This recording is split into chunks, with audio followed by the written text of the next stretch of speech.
Hello everyone, hope you're having a wonderful day. Yes, you!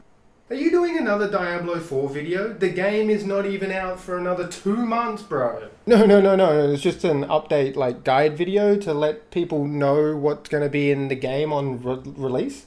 Let me guess, you're going to have some clickbait title, you're going to have some thumbnail with you on there making some crazy expression. Whoa, look at that! Well, that's kind of how YouTube works? Like, wait, what? I'm sorry. All I heard was milking content for views. But it's okay. Everyone does it, man. Everyone does it. It's all good. No. It's just a guide. A guide for the game. No, don't want to hear it. Don't want to hear it.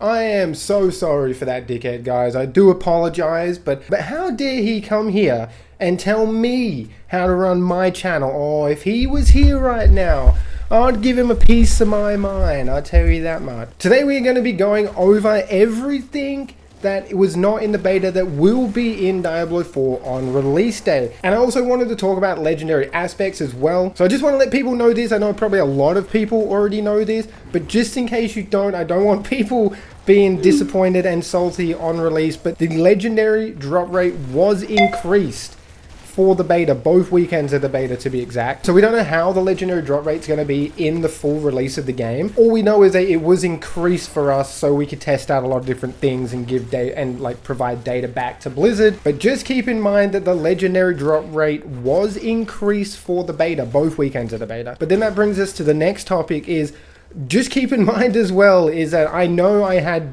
2 really good Druid builds. It makes Druid look really good.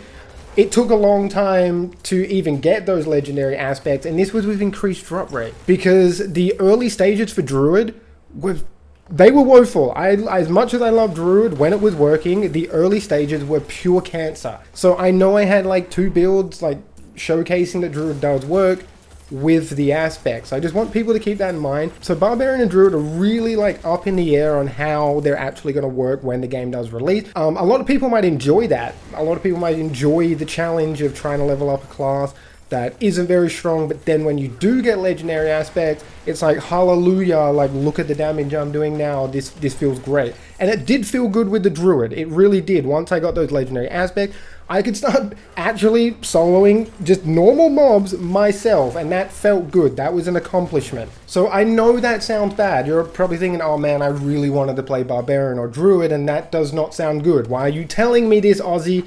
There is a lot of loot sources that we didn't have available to us in the beta, and I'm going to be going over some of those for you now, because these are really game-changing ways for people to go and get themselves loot. But the first one is the Tree of Whispers. The Tree of Whispers. So what is the Tree of Whispers? Now the Tree of Whispers is a big tree that has a lot of these like hanging heads off it. It looks really cool. I love the aesthetic of this.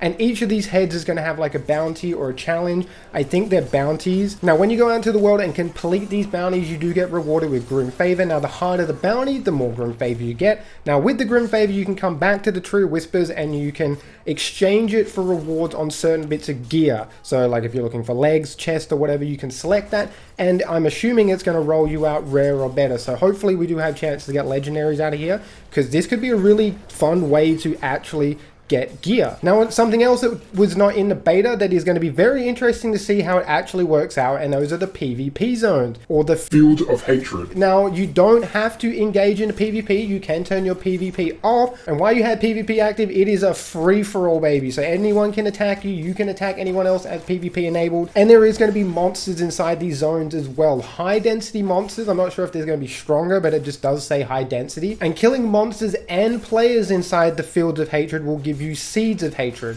Now, Seeds of Hatred, if you get killed by a player while you're in PvP or you have PvP active, you will lose those. I'm assuming that it works the same way if you get killed by a boss or an elite. You'll probably lose those Seeds of Hatred. So you need to go over to an altar of an extraction. You need to put those Seeds of Hatred in there and you will get red dust. Now, the red dust cannot be taken away from you via PvP or death. And now the red dust can be used at the PvP vendor for rewards. Now, it does state like cosmetics and rewards and mount. That's open to interpretation. I'm hoping that obviously you can roll for like gear pieces as well as cosmetic and mounts, but again, it's going to be interesting to see how this works. But either way, just the PvP zones, it could have a lot of elites in there. If it does, I can see a lot of people going through there and using this as a farming method. And you can kill players and they drop stuff too. So either way, you will be able to collect red dust and you will be able to exchange it for rewards. Now, something else that we did not see in the Diablo beta that again is going to be very interesting to see how it plays out when we get our hands on it. And that is the Helltide Chest. Now, the Helltide Chest is found in Helltide region, and these regions are filled with more dense and stronger mobs. And when you kill these mobs, they drop cinders. Now, these cinders are what you need to open the Helltide Chest. Now, the Helltide Chest, it says Helltide Chest boasts boons exclusive to a single item slot.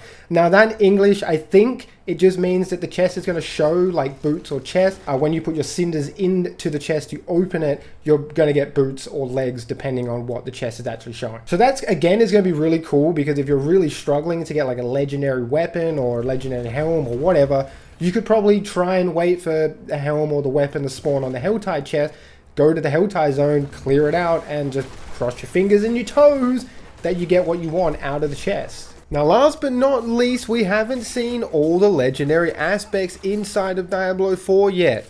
Yeah, let that sink in. Now, Joseph Pipiora, the lead director for Diablo 4, recently posted on Twitter saying that he doesn't think people realize how many more legendary powers exist beyond what was displayed during the Diablo 4 beta. Now, Son Osu obviously replied to that saying like, hey, what do you mean there's more legendary aspects? What, more than what we were shown? And he actually replies and says, yes, we had only been shown like less than half of what is actually inside the main game, which means we kind of haven't even played the game. We really have not even played the game. We tested a few small minute things for them and that was it. So those are all the looting methods that weren't in the Diablo 4 beta, or at least all the interesting ones anyway. If there's anything I missed, please let me know in the comment section below, because I'd be keen to check it out. I appreciate all the love recently on the Diablo content. It has been absolutely amazing. You guys are awesome. And that is basically it from me, guys. Until next time, stay safe. Peace out.